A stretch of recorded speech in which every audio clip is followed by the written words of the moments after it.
Hey folks, it's Eric from Support Adventure with Tal from Support Adventure, sitting here in Chiang Mai, Thailand, and we just wanted to make this video about the difference between the lifestyles that we enjoy, and believe us, we enjoy them very much, in both Europe and Asia. What are the differences? So we've both spent lots of time in both locations, and you just flew in last week from Europe. I've been out here in Asia since the start of October. I will note that it is December now, and I think that the benefit is obvious why you would want to be in Asia in December. So, I don't know, you just got here.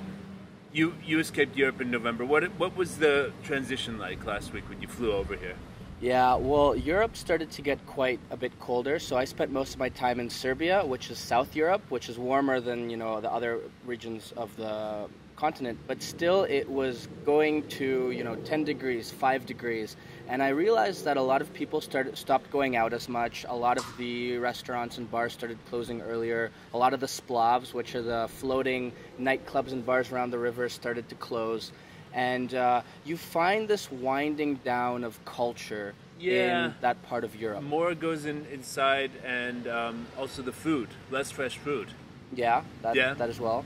Veggies are no longer a thing in the same way they were in October. As soon as I landed in Bangkok, so I flew from Hungary to Norway. I had a couple hours in Norway where I saw the snow from the window of the airport and all that stuff, and then I flew to Bangkok, and the minute I left the airplane, feeling this, the humidity and the heat and the smiles and everything, I just had a big smile on my face, and I felt like I was so ready to spend the next couple months here in Asia. Exactly. I didn't realize also how much the weather affected my mood. I felt like the last couple of weeks in Europe, my mood was winding down with the cultural events as well. I started to spend more time at home. I started to decide whether or not I wanted to go to this, because it's a 15-20 minute walk and now it's cold and this and that. And here I don't have to make those kind of choices or decisions even subconsciously, because it's always beautiful and warm and nice. Well, it's too hot sometimes, isn't it? I love this, so I guess it's personal. Right. For me, this is my natural habitat. For me, it's not too hot. No, not at all. Okay, so, but you did have a lovely time in Europe since April until now. I did. I'm fully of the camp that there's nowhere else I want to be from April until October than Europe. It's a glorious place to live, especially a place like Belgrade, which is walkable, urban, vibrant, happening, affordable, and friendly. So let's talk about, because the number one difference I would imagine for people considering where they want to go is what kind of lifestyle do you want to build? Because when I moved to Serbia, I felt like I was finally all the things that I always wanted Canada to be. It was like suddenly Serbia was becoming. People were friendly, the food was really good, stuff was really cheap. There was an authenticity to life that I was lacking in Canada. So I moved there to kind of like fit into that, to fit into something. Whereas I feel like here in Asia, I will never fit in. It's like the eternal, you're always a foreigner here. Yeah. So that's one of the main differences. How do you feel about that? I find that's true 100%. In Europe, I was able to integrate myself very much with the local culture. In Serbia, I think because a lot of Serbs speak English very well and they're very curious about foreigners, are very friendly, it's easy to be in a circle where everybody is Serbian except you and feel completely part of the conversation and everything. In Belarus and Ukraine, which is where I spent a big chunk of the summer as well, I felt like I was able to integrate because I speak Russian. And because of the linguistically, I was able to, be a part of the circle and culture and things like that. Yeah. In Asia, I never ever felt this at all. I feel like there's this bubble, there's this foreigner bubble and the local bubble, and they're so different linguistically, culturally, lifestyle, that even if I am surrounded by Thai people, which is rare and hard, but in those cases, I still feel like an outsider in those cases. Yeah. And I think I can spend 10 years here and it'll be the same. Yeah, total gringo style over here.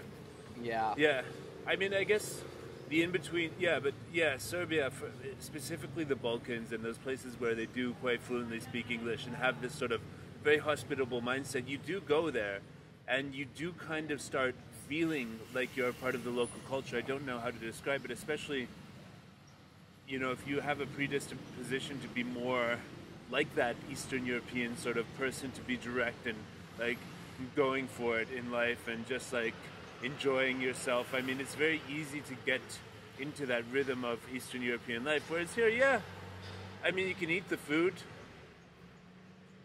and enjoy that, but you're not going to be a part of the culture. Yeah, I find here people are hospitable from a distance, and there they're hospitable and want to invite you into their life. They, yeah, it's like I feel more a part of the culture in Serbia than I ever did in Canada, if that makes sense. Well, I'm coming from a Central European background. Like I felt like in Canada I was weird because I wanted to connect with people like that, and in Serbia, finally, it was just natural. It was just like how people are, just friendly, open-hearted, and honest and sincere and direct with each other in sharing life and ideas and philosophies and moments of madness and joy. Okay, let's talk about the culture of food. So I'd say that mostly in Serbia, people are eating in a lot more or getting little snacks along the way when they're going out and stuff. There's not as much of a culture of eating out. Whereas Asia, there is a culture of eating out, which is mostly focused around street food, I'd say. Well, I would say Thailand, not other parts of Asia, but Thailand specifically. So let's say we're talking Serbia versus Thailand, not Europe versus Asia. Right, Let's say this video is about Serbia versus Thailand. Okay, in that case, and it might apply to maybe Vietnam is similar to Thailand, maybe Romania is similar to Serbia. Who knows? Yeah. Yeah. I mean, but definitely people don't eat out in Serbia as much as they do here. Here you can rent apartments without kitchens.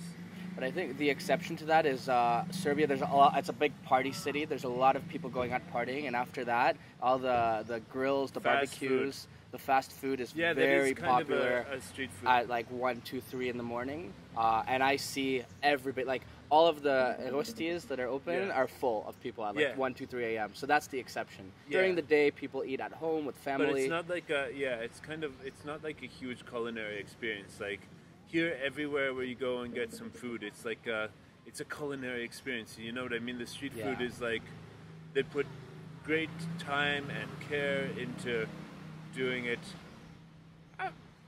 Not to be down on the Serbian grilled meat culture, but it's just a little bit monotonous and lacking in the flair. So I would say that definitely for food, in terms of the food that you can get eating out, Asia definitely has the upper hand. 1,000,000%. I find that in Asia, a lot of the food stalls, they like to do one thing really, really well. Maybe they'll have a few other things on the menu, but they have one specialty. In Serbia, everyone more or less is serving the same food, and it's good, but there's only one thing everywhere, and that's meat. Yeah, pretty much. Meat and kaimak and bread. Meat stuffed with meat and kaimak. Yeah. Meat stuffed with meat and cheese. You could have, your meat with the cheese on the side. You can have your meat with the cheese inside. You can have your meat with the cheese, outside of the plate. Or you can get some beans if you don't eat meat. Yeah. Yeah, basically. Yeah. So, convenience. I would say that both places are equally convenient. In terms of the daily sort of store at the corner where you can buy what you want 24 hours a day. One thing to note is that in Serbia you can buy alcohol 24 hours a day, and here you can only buy alcohol 10 hours a day in Thailand. Yeah. So that's interesting. 10 hours a day alcohol is sold in the stores. It's 11 until 2 p.m. and 5 p.m. to midnight, actually. So that's something to consider. If you like a drink, you have to stock up here, whereas in Serbia you can wander into. But both places have a 24-hour culture of having like the stores open 24 hours and being able to go and buy stuff 24 hours a day, get what you need. And it's not like in like Austria or something where like everything's closed at like 7 o'clock in the evening or something ridiculous like that. It's like both are very convenient cultures to live in. I would say that it's a lot more convenient to find if you want to find apartments to rent ad hoc at a decent price monthly, it's a lot easier to find here. Definitely, definitely. But Serbia, like especially in the off-season months, you know, Airbnbs are plentiful and there's no drama there. Yeah. And it's easy to find something within a, you know, let's say a backpacker's range. If you're willing to settle down for a month, it might be like 300 or 400 euros for an apartment. So both places here will be even cheaper. I met a girl here who, she was from Belarus and she was renting a place for 5,000 baht a month. Yeah, I've seen people renting for 3,000 and 4,000 baht a month Yeah. as well in the local areas. Yeah. You can find some really, really cheap So that's places. 150 euros. Yeah, but in Serbia, I met people that, you know, have a 200 euro place. It's fine as well. So I think if you know the locals and speak the language, or have someone to help you with the local market, you can find some incredible deals. Yeah, that, you but know, the local market is full of complications. If you would Yeah. say if it's always somebody's mother died and they're renting the apartment. Yeah. The landlords want at least a 6 month commitment and all that stuff. It's Whereas here inaccessible, I find. you can just fly in and like book a place in advance for one night or not. You can just walk around here and find a place ad hoc. Yeah. Yeah, that's what I did the first 2 times I came here. I flew in, I walked around, and in one day you can see 7 showings. You'll find the place you like, you put a deposit, and you move in that same day. Yeah, and, It's that easy. Yeah, it's that easy. And another thing that's great in both places and easy to accomplish is getting a SIM card on 4G on a network which works really well. And the home places in both places usually have very decent internet as well. And you just sit down and you have internet. We always recommend at Support Adventure that you have your backup internet on 4G and a home internet or a cafe internet or wherever, co-working space internet. And so if the main internet that you have at the location ever goes down, you just take out your phone, turn on the mobile hotspot, and you're up and running in less than 30 seconds. So that's a must, and both places do that.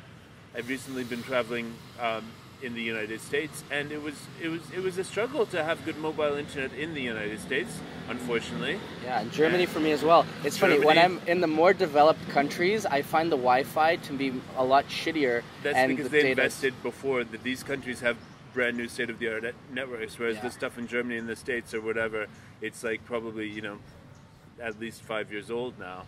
Yeah, but and also, it just doesn't handle the capacity of the growing mobile internet.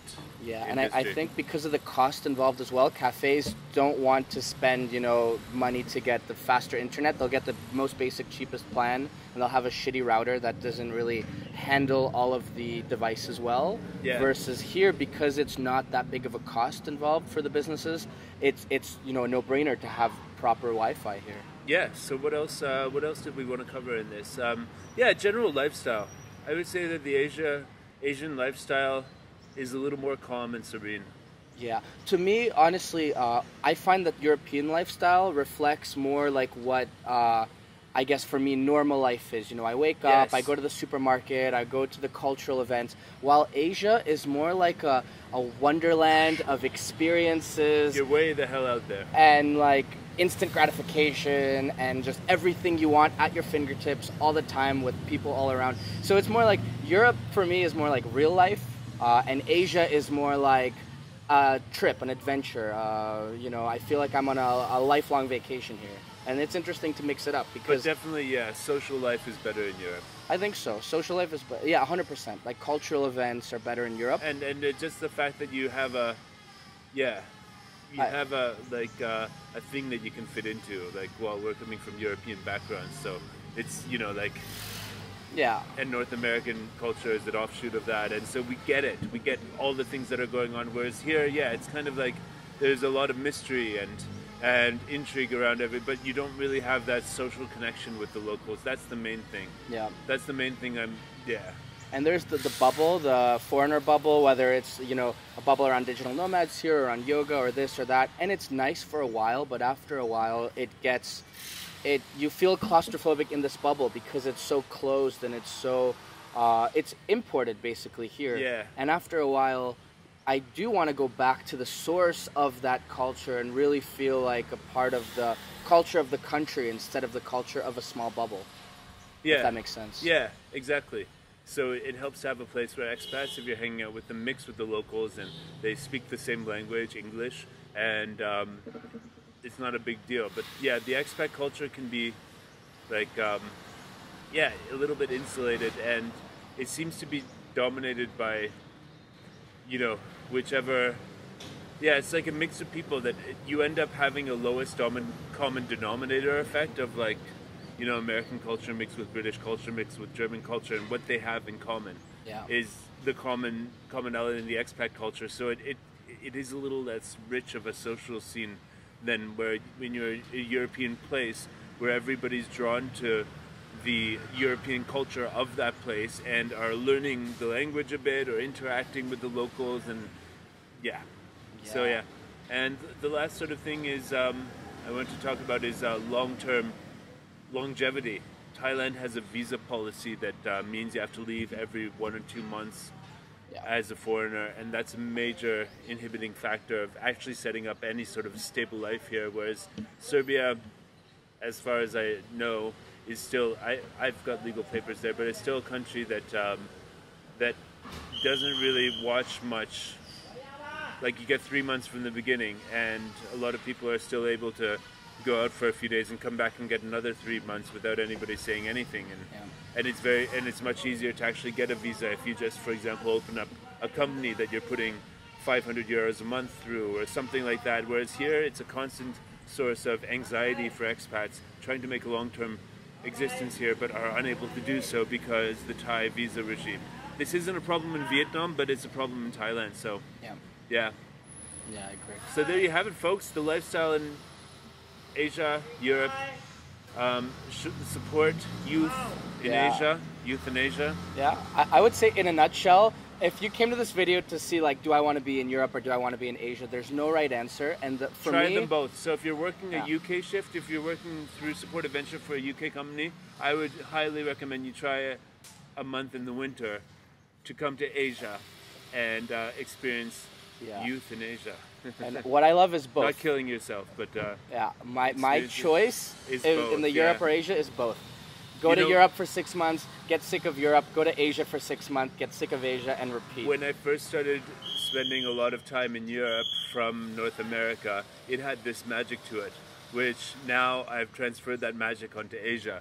Yeah. And Europe is just my norm. So what's the next one? Well, I'm going to Africa soon. So yeah, we'll see. So thanks for watching, folks. Support Adventure, support your adventure. We're going to be making more content like this, and just spread our message of the fact that you don't need to be in a place to have a job. You can take it with you.